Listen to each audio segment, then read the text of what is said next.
Esse é mais um Saiba com Val Massardi e no vídeo de hoje nós vamos conversar sobre convivência em tempos de coronavírus. E o nosso convidado de hoje é o psicólogo Franklin Jefferson Moreira Elias. Olá, Franklin. Olá, tudo bem? Tudo jóia, muito obrigada de estar conversando com a gente. E para começar, o isolamento social foi adotado para que o contágio do novo coronavírus não ocorra de forma tão rápida, né? Ocasionando, assim, uma superlotação do sistema de saúde. Você pode falar um pouquinho sobre a saúde pública de Jubá e do país? Sistema de saúde, né? Quando a gente pensa em sistema de saúde, a gente pensa muito, principalmente nesse período de coronavírus, em como evitar a superlotação. É normal a gente pensar que numa cidade a gente não tem a infraestrutura suficiente para atender todos os habitantes de uma vez só. Obviamente isso tanto numa cidade, estado ou país. Geralmente são aí 10, 15% da população para ser atendida ao mesmo tempo, né? Digamos assim. O BA hoje conta com uma estrutura até que relativamente boa. Nesse período de quarentena, né, que foi declarado quarentena, nesse período de coronavírus, a gente até está tendo até uma surpresa, porque eu achei que ia estar bem mais alavancado a situação, mas o nosso sistema aqui está dando conta, está dando aporte, graças a Deus. A gente tem, né, o hospital, querendo ou não, o hospital referência da cidade é o Santa Isabel, e eles fizeram lá um aumento de leitos da CTI com respiradores e tudo mais, e também notícia do prefeito era que eles iam fazer um hospital de campanha lá no Horto Florestal. Então, não sei que pé que está andando essa infraestrutura lá, mas estava programado para ser feito. A situação do país, a gente tem, infelizmente, alguns estados que estão bem precários. São estados que já, normalmente, né, a gente vê com frequência no noticiário a sua precariedade, muitas vezes pela falta de pessoas para trabalhar, ou falta de estrutura, falta de insumos. A gente, infelizmente, o Brasil ainda assim encontra essa dificuldade tanto na área da saúde, quanto na área da educação, quanto na área social, mas são coisas que a gente espera muito que se aprenda. Eu brinco que a gente tem que cair para a gente poder aprender a se levantar. Por mais que a gente passe por esses momentos difíceis lá na frente vão servir para criar estruturas melhores, para criar suportes melhores, para que as coisas se amenizem, né? Caso, se Deus quiser, não vai acontecer, mas caso a gente volte a ter algo desse porte. E você acredita assim, né? A gente pede a Deus para não acontecer algo nesse porte, mas você acredita que tem essa chance, essa possibilidade? Eu acredito que, pelo menos aqui na cidade de Jubá, as coisas vão ser mais amenas. Foi uma cidade que, querendo ou não, tomou as precauções um pouco cedo. Muitos até criticaram um pouquinho por ser cedo demais. Então isso acaba esticando um pouquinho o pico, né?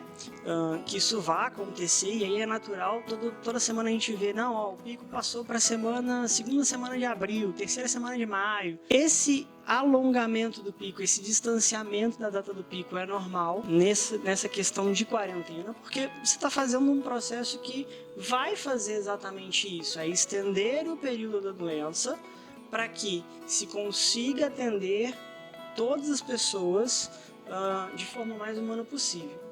Eu acredito que aqui na cidade vai ser algo que não vai ser tão turbulado, pelas medidas de precauções está sendo tomadas e sendo fiscalizadas, mas a nível Brasil, a nível país, eu acho que infelizmente a gente ainda vai ver uma precariedade muito grande em outros estados, em estados maiores, como por exemplo São Paulo, né, que a coisa já tá feia, mas vai ficar, eu acredito que fique um pouquinho mais feia, Rio de Janeiro, e infelizmente aqueles estados também mais pobres, né, como a região nordeste do país, que a gente sabe que lá também é onde tem uma infraestrutura um pouquinho mais defasada, não sei se essa é a palavra correta, mas que a gente sabe que existe um certo cuidado a mais.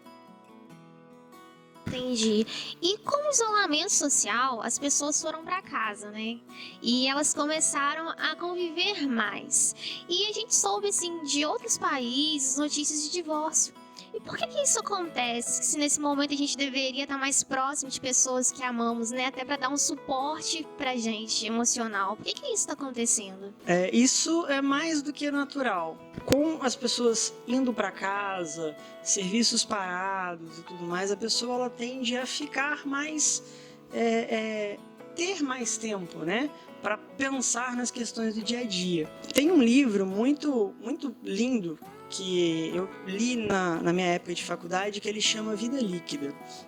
E ele fala sobre como as relações no mundo são rápidas, são de cunho veloz. A gente tem hoje informação o tempo todo e ele trata exatamente essa sensibilidade das relações, das coisas serem rápidas e às vezes as pessoas não terem tempo para perceber tudo o que acontece. E acaba que, infelizmente, essas notificações de divórcio, né, de brigas entre familiares, que o índice de violência também dentro de casa aumentou bastante, se dá exatamente por isso, porque as pessoas estão tendo um tempo mais para pensar nas relações, estão tendo tempo, estão convivendo mais umas com as outras, né? Estão passando mais tempo, estão notando aquela mania, aquele defeito, e às vezes não fala, não procura conversar, e aí vai guardando, vai gerando raiva, e aí chega um momento que explode, aí a pessoa fica com medo de pedir ajuda, às vezes, para um profissional, né? No caso da gente, da psicologia.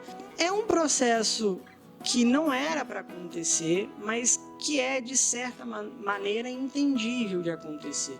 Exatamente por a pessoa estar ali mais com as suas questões pessoais e até mesmo, né, no convívio do casal, tendo essa visão, né, que muitas das vezes está ali tapada pela sua rotina do dia a dia. E você tem alguma dica, alguma orientação para os casais, né, que estão passando por esse momento, para eles passarem de uma forma mais tranquila esse momento de pandemia? Então, a primeira dica que a gente sempre dá, e é sempre válido, é a conversa. Para um casamento dar certo, principalmente um casamento, né, para qualquer relação dar certo, o primeiro passo é o diálogo. É sentar, conversar, um oi, tudo bem? Oi, como foi seu dia? Tirar um tempo, tanto agora em época de quarentena, quanto depois, se tudo perdurar, tirar esse tempo para conversar, os dois estarem ali, um olho a olho, um tete a tete, né? Para que os dois tenham a oportunidade de se conhecer na conversa. A conversa, ela é essencial para uma pessoa conhecer a outra. Então, a primeira dica é essa, é conversar. Se não tá legal alguma coisa, se o marido ficar em casa e beber todo dia tá te incomodando, dar aquela dica, ó, eu não tô gostando disso, tem como a gente, né, controlar essa situação.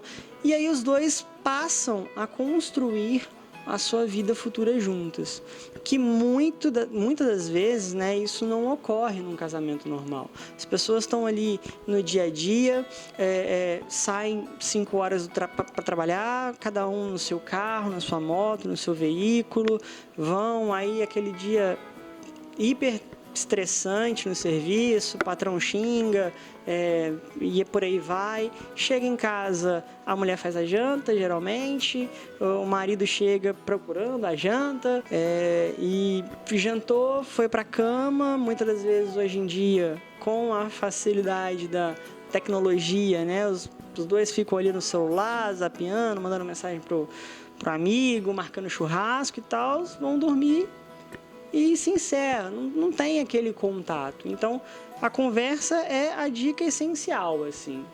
A gente fala, é muito repetitivo, né? A conversa, mas é algo que realmente faz muita diferença numa relação. E aí, galera, tudo bem com vocês? Espero que vocês estejam gostando desse bate-papo sobre convivência em meio à quarentena.